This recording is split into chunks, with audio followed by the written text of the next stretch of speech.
네, 보신 것처럼 이완구 총리 인준투표가 다음 주 월요일로 연기됐습니다. 꼭 오늘 하겠다던 여당과 설날 지나고 하자던 야당이 절충점을 이제 찾은 겁니다. 이완구 후보자에겐 좋은 일일까요? 나쁜 일일까요? 앞으로 나올 동안 어떤 변수가 생길진 아무도 모릅니다. 양당의 입장 지금부터 직접 확인해 보겠습니다. 안영환 새누리당 보수혁신특별위원회 위원, 박수현 새정치민주연합 의원 자리해 주셨습니다. 어서 오십시오. 네, 안녕하십니까. 네. 먼저 궁금한 것부터 여쭤보겠습니다. 우리 안 의원한테 먼저 여쭤볼 텐데요. 네. 왜 인준투표 오늘 꼭 할 것처럼 하더니 이렇게 연기가 됐을까요?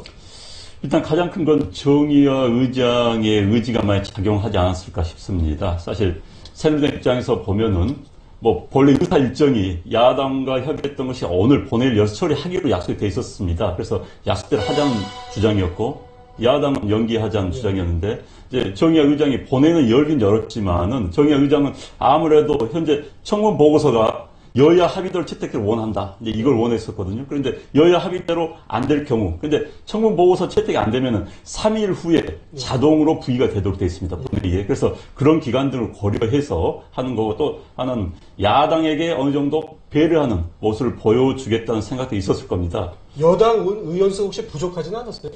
그래서 저도 원내대표랑 원내 지도부하고 통화를 해본 적이 없기 때문에 자세히 모르겠습니다만은 해외에 나가 있는 사람 그런 부분도 고려를 했을 수는 있습니다. 사실 현재 새누리당 의원들이 동원 가능한 한 151명 정도라고 그러는데 의결 정족수가 148명입니다. 그래서 간당했군요. 그렇죠. 그다음에 이제 현역 국무위원으로 나가 있는 세 사람까지 다 불러들여서 총력 체제 해야 되는데 거기도 약간 착오가 있을 수 있었습니다만 저는 확실히 선언했습니다만 여러 가지 고려를 했을 것으로 생각이 됩니다. 네, 자, 우리 야당 입장에서는 어떻습니까? 야당 입장을 배려해 주셨다고 말씀해 주셨어요. 어떻게 보십니까? 예.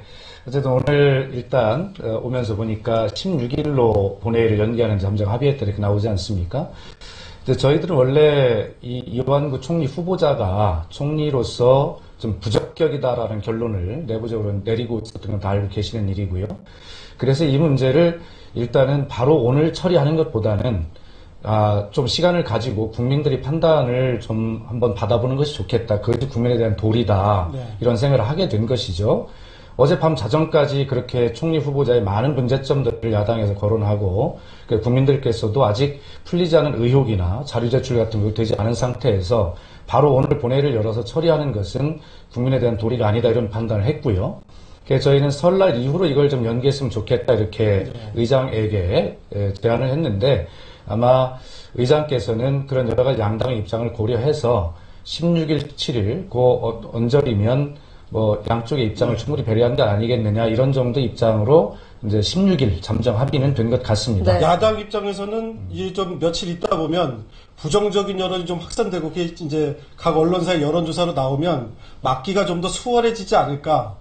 그런 혹시 생각은 좀 없었습니까? 당연히 그런 생각도 있다고 봐야죠. 예. 그러나 야당이라고 해서 중요한 저희도 국정의 한 축인데 그런 것만 생각한다고 볼 수는 없고 다만 아까 말씀드린 대로 여러 가지 의혹이 제기되는 상황에서 아직 풀리지 않은 것들이 있고 그런 것들을 국민들께서는 어떻게 보실까라고 하는 그런 시간을 좀 국민들께 드리는 것이 맞겠다라고 그런 취지였습니다. 안영환 의원님, 이 나흘이 말이에요. 대한민국에서 나흘은 길어요. 그렇죠. 추가 의혹이 나올 수도 있고 변수가 어떤 것들이 좀 있을까요? 변수는 말씀해 주신 것처럼 추가 의혹이 언론을 통해서나 야당에 의해서 폭로가 될 수도 있는 거고요. 주말을 통해서 사실 언론기관들이 토일 여론조사를 많이 합니다. 그래서 월요일 조간에 내는 경우가 많이 있죠. 그래서 여론조사에서 아주 정말 부적격하다는 국민들의 의견이 많이 반영돼 그 여론조사가 나올 경우에도 변수가 될 수 있습니다. 그러나 현재라면은 사실 지난 며칠 사이에 언론사에 대해서 한 이야기, 녹취 관련 이후에는 별 특별한 건 없습니다, 사실. 그리고 지금 현재 야당이 공개하고 있는 내용은 사실 한 일주일 전에 다 나왔던 이야기고요. 그다음에 여론조사도 크게 변수는 되지 않을 것 같습니다. 이완구 동정론이 힘을 얻을 수도 있다고 보시나요? 그렇죠? 지금 전 충청권의 그 반응이 굉장히 중요한 변수가 되지 않을까 싶습니다. 사실 제가 듣기로는 충청 지역에서 우리 지역에서 그래도 인물인데 이완구 전 지사였습니다. 지사이기 때문에 충청권에서는 굉장히 알려진 속된 말 지역에서는 인물이죠. 우리 지역 인물이 모처럼 총리 한번 해보겠다고 하는데 왜 야당은 저렇게 발목을 잡지? 라는 의견이 있을 수가 있습니다. 특히 그 이완구 총리 후보자의 고향 인근 지역을 예. 필두로 해서 그렇기 때문에 충청권이 어찌됐든 어느 선거에서나 캐스팅보드 잡을 수밖에 없습니다. 예. 대한민국의 정치 지형상. 그렇다면 충청도 표심을 의식하지 않을 수가 없고요. 또 하나는 잠깐만요. 야당도 우리 예. 지금 우리 박수현 의원께서 네. 이완구 총리의 저 지역구하고 네. 인접 지역구 아니에요? 그렇습니다. 그 부담스러우시겠네요. 만약에 부결시키려거든요. 어떻습니까? 글쎄 뭐 그런 개인적인 이제 그런 위치에 또 입장도 있고 지금 우리 안영환 의원께서 이제 충청의 민심에 대해서 말씀해 주셨는데 제가 충청이기 때문에 가장 잘 알지요. 예.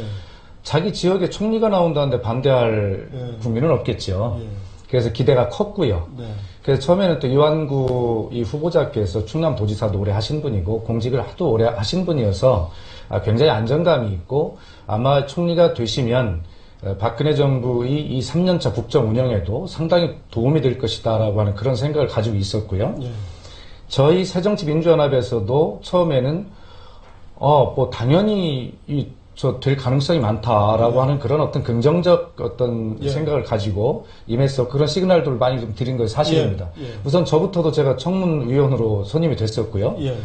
그렇다면 이 문제는 저희가 볼 때는 새정치민주연합이 발목을 잡느냐라고 하는 그런 측면보다는 사실은 충청인들도 그런 기대가 많았었는데 그렇게 믿었던 분께서 왜 대응을 이렇게 잘 못하실까? 네. 라고 하는 이제 그런 측면으로 여론이 지금 변하고 있는 것이고 특히 다른 부분들은 다 뭐 그전에 계속 나왔던 문제들이니까 어느 정도 이제 뭐 넘어갈 수 있다고 보더라도 네. 특히 이제 언론에 관한 문제가 정점을 찍었다고 저는 그렇게 보고 있어요. 그래서 충청에서도 그런 부분은 좀 자격에서 좀 심각한 결함이 있는 거 아니냐 이런 여론이 확산되고 있는 중이다 이렇게 말씀을 드리고 다만 저희 새정치민주연합에서도 문재인 대표가 엊그제 말씀하셨듯이 그 전에 두 번의 총리 낙마가 있었기 때문에 웬만하면 이번엔 인준이 돼야 된다라고 하는 생각을 가지고 있었지만 자꾸 나오는 문제들에 대해서 좀 어떤 대처가 부족했던 부분, 국민에 네. 대해 설득이 부족했던 부분, 이런 부분들에 대해서는 새정치민주연합의 문제가 아니라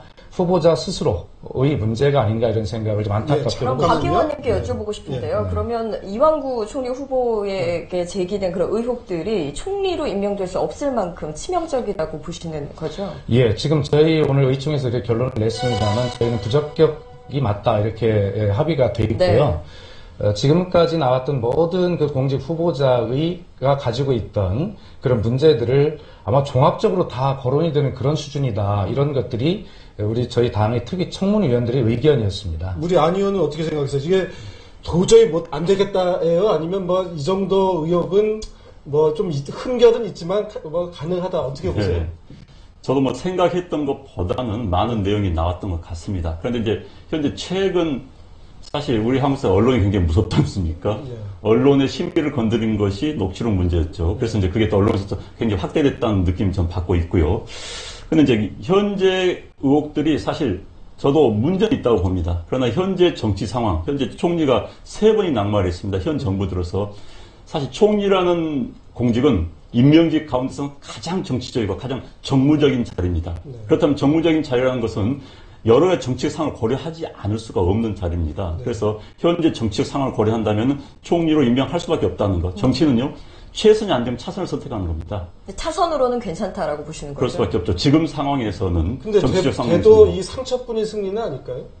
글쎄 뭐 본인은 그런 상처를 입을 수도 있지만은 현 정치 상황에서 아니 청와대나 여당에서 현 이완구 후보자를 낙마시킨다. 그럼 다음에 비롯될 수 있는 정치적 부담이 더 크고요. 그리고 이제 저도 그런 생각을 해봤습니다. 자, 이렇게 상처를 입었기 때문에 뭐 반쪽 총리가 되지 않겠느냐 이런 언론 지적을 봤는데 저는 오히려 역으로 생각한다면 그런 지적도 맞을 수 있습니다만 이제는 이완구 총리 후보자한테 잃을 게 없습니다.